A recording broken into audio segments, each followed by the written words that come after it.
Now that we've got customers under control, let's make our account class. Again, it's going to be the same basic model. We define a new class called an account. We have to define a constructor.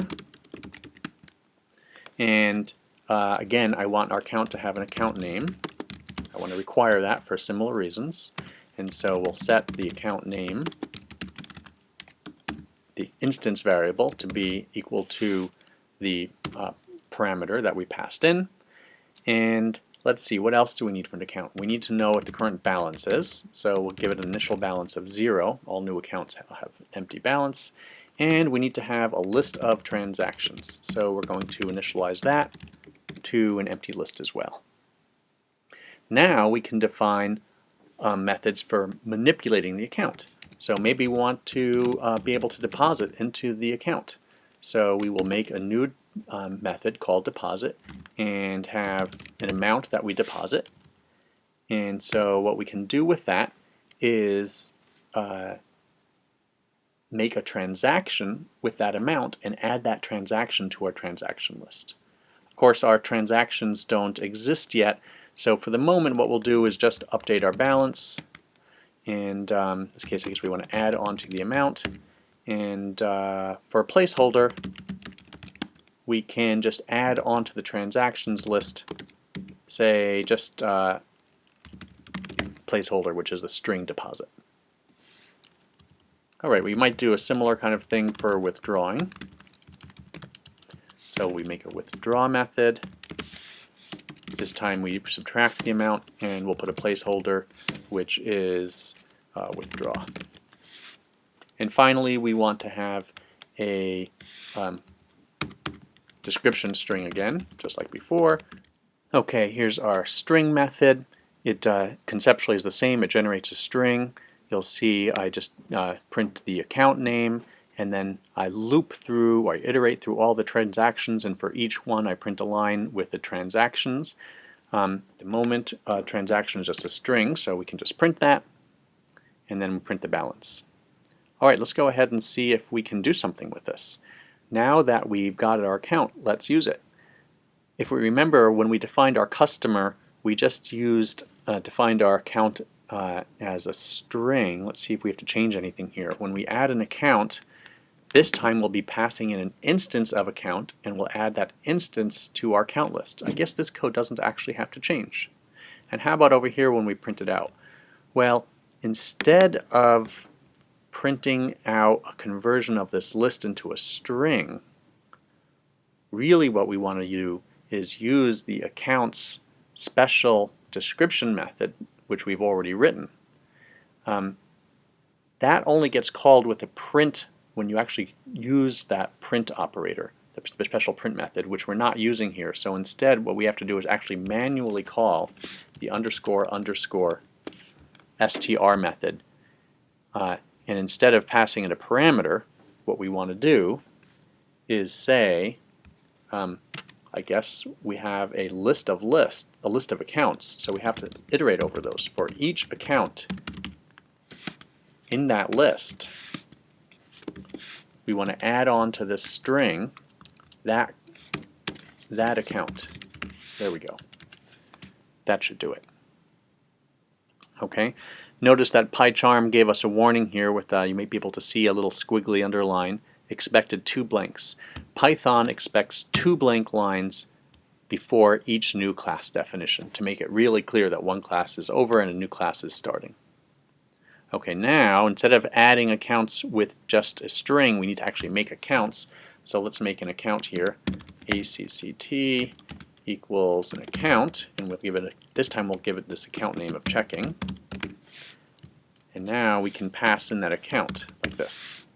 And we'll do the same kind of thing here. Savings.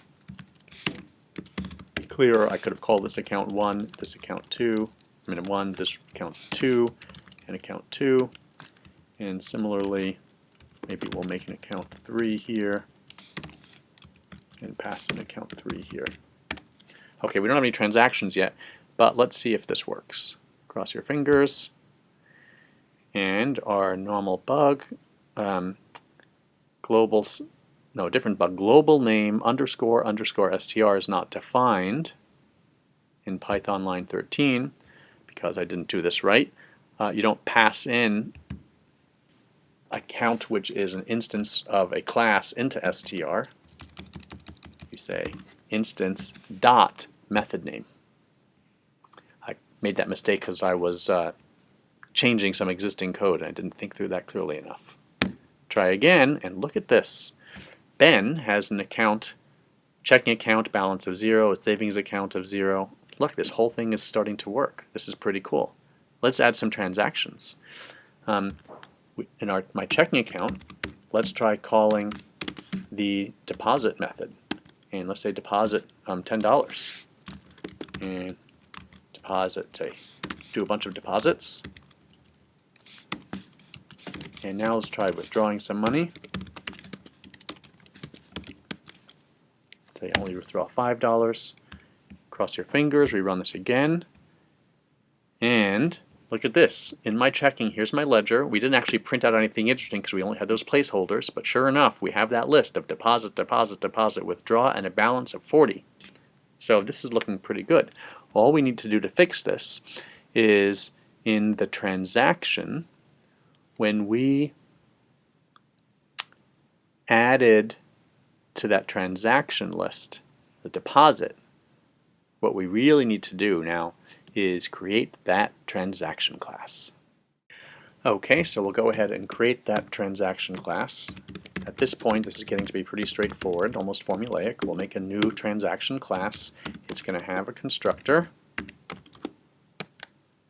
And in this case, we want to require that all transactions have an amount. And what we're going to do is store that amount. I also want to store the date of the transaction. Turns out Python has a built-in support for dates in a package called datetime, which we have to import. So I'm going to say from datetime import date. You can go look that up in the Python documentation if you want to see more about it.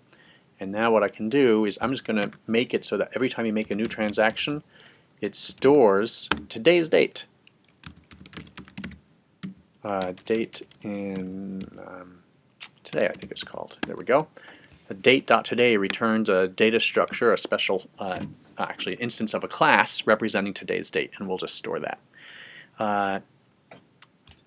Let's see, what else do we need? When we deposit, instead of just appending a deposit, what we really want to do is append a new transaction. So let's create that transaction. Transaction